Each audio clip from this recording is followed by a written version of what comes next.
China's just asked people to do COVID tests by inserting things into their anus in order to see if they test positive. This is about mocking people. I mean, if you say to a group of people, look, right, okay, everybody, okay, look, there's a new test that's coming out, right, and you've got to go and stick something up your bum, yeah, just to see if you've got it. We got a swab, yeah. We can put it in your nose, we can put it in your mouth, but we're not going to do that anymore. We want you to bend over and we're going to put it in your bum. And really, it's sort of like an act of really like subjugation, isn't it? Subjugation. That you've got to dishonor yourself. You've got to really think quite lowly of yourself. Because to have something inserted into your bum, I'm sure, a medical person will say, no, it's perfectly natural. There's nothing wrong with that. If it's done for medicine, it's okay. But to the normal people, it's not okay. If you have anal sex with a woman, it's sort of seen in some cases as something quite derogatory. And if you really want to debase a man, then you rape him.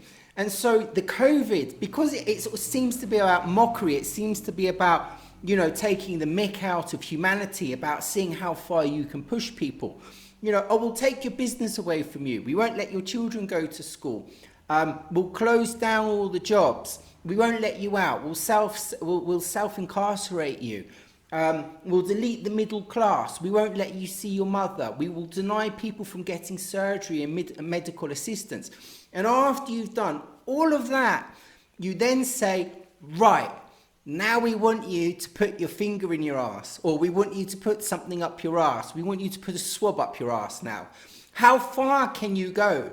Because that is, it's the most belittling thing that you can possibly do. And people have had enough. In Europe, they're coming out and they're saying, enough, The media won't tell you. The media are all like, hush, hush, we won't say anything, just like, don't put it in the modern narrative, yeah? Let that go to the conspiracy theories and the alt media. And we'll brush it off YouTube and give it to BitChute, which I'm on if you're watching YouTube or Odyssey or Library. We don't want any of the people to know, that the people are actually rebelling, because they don't want something stuck up their ass. They don't want swabs up their ass. They don't want to receive free swabs from the government to be plunging it up their rectum in the bathroom, on a Saturday night just before they go out or not go out, or whatever it is that they can't do from the new rules that have been imposed. So this is really a derogatory thing. And what happens is that when you have a lot of power, people are no longer interested in money. It doesn't become about money, it becomes about power. And power is about doing things to other people, and other people doing things that you want through coercion or through force or through bribery or whatever else it is. And you can see through having something put on your face, it's being referred to as a face nappy, not a mask, but a face nappy. And so you've got to have a face nappy now on your face, and you go around looking like a twit. Even though the World Health Organization says that it doesn't do any good, you still got to wear it. Or the Chinese plane government or plane society for airliners say that their airline staff need to wear nappies. So you've got an adult that's perfectly fine that has to wear a nappy to defecate in. Just like most of the population are perfectly fine, but they've got to be vaccinated. You've got staff that don't have COVID, so they've got to defecate in their pants in front of 300, 400 people on an airline for 6 hours and walk up and down, soiling themselves. That's what you do to punish somebody. That's what you do when you want to degrade somebody. That's what you do when you want to show somebody that you've got force. These are all minute things that you do to people in small doses to slowly make them acquiesce. On YouTube, there was this Russian guy, and what he did is he went and got people to pay him to do things to other people. First thing he did is that he made his girlfriend, got drunk, and he made his girlfriend, forced her to take all her clothes off and chucked her outside in the freezing cold, because out in Russia it goes down to like -8, and she died.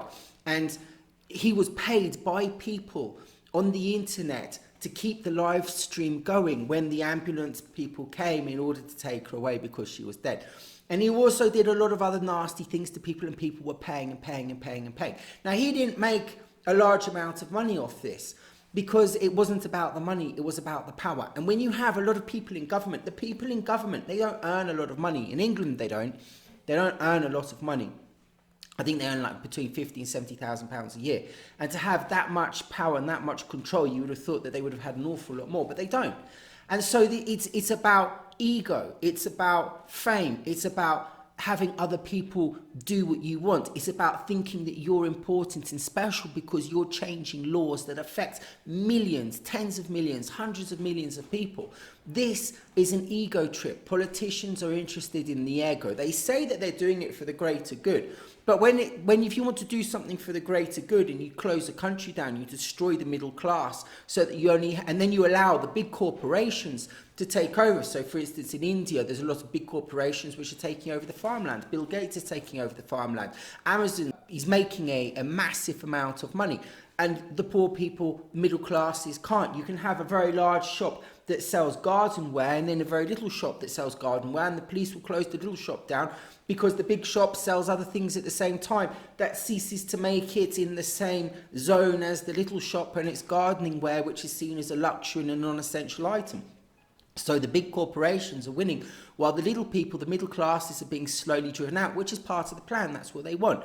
And the governments see us as the lower people. The rich people see us as the lower people. And so all of these things are mocking. Put a face nappy on, it's mocking.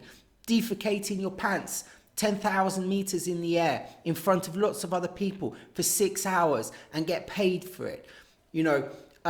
Go and put something in your anus, okay, that you don't need to, and go and do it yourself. So there's this expression which is go F yourself, but really if you're sticking something in your anus, you really are going and effing yourself, aren't you? So it's the government, it's the people with control, it's the people with money which are taking the mick out of the lower types of people. And I want to show you on this video how it actually happens. In 2019, Stas reportedly lured Valentin to his apartment with promises of alcohol, a roof over his head, and a good time.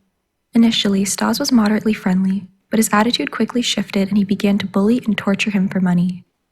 Valentin was given only a very small fraction of the donations earned on these streams. The bullying started with what Stas called baptisms, where viewers would donate money to have him pour ice water on Valentin when he wasn't paying attention or was sleeping.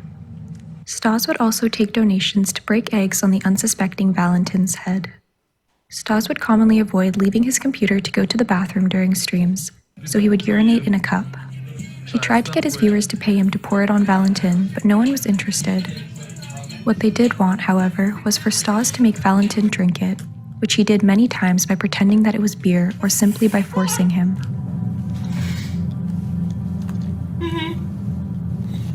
He was apparently famous in the trash streamer subculture for voluntarily going to their homes and willingly subjecting himself to abuse. At one point, he reportedly even stood up for the people tormenting him to a police officer and said that they were his friends. It's important to keep in mind that Valentin was homeless and that he was being supplied with food, alcohol, and a place to stay by these streamers. This is likely why he put up with the abuse for so long and was described as being a willing participant. If all this wasn't enough, Stas also tortured and humiliated a disabled man for money from his viewers. In one video, he laughs as the man is being hit across the face. The same man is assaulted on several other live streams, usually being forcefully slapped to the amusement of Stas and his viewers. He's also forced to drink several liters of oil at the request of a donator. This causes him to become very ill, and paramedics had to be called to deal with the situation. So you have your house taken away, you have your job taken away. All the taxes that you've paid are now going to big corporations. They're now bailing out big corporations. All the taxes that you've paid are being given back to you in little bits, all right? And you have to do what the government says. If you want to receive the money from the government that you've paid through your taxes in the past, you have to do what the government says. You can't go out. You have to stay in your house. You have to take the vaccination. There's a whole list of rules and laws that are derogatory, that are degrading, and you have to do it in order to receive money that you paid before into a cash system run by the government to store up money for days like this.